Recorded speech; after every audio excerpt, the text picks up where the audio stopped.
cowok tu atas line tu. Ya. Tak boleh atas line.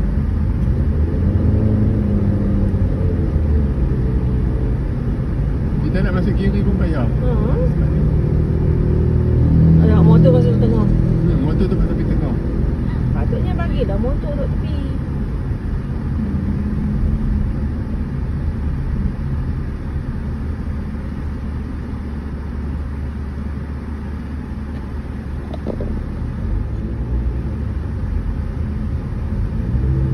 Tengok dia pun besar lah.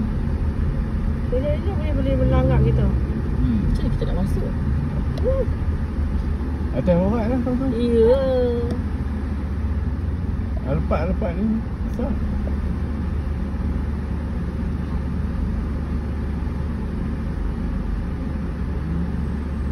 Kita terpaksa mengelak lah.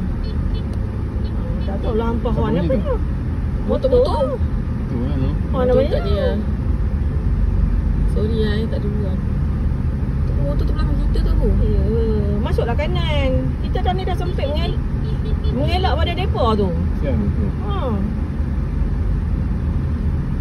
Siap boleh kena.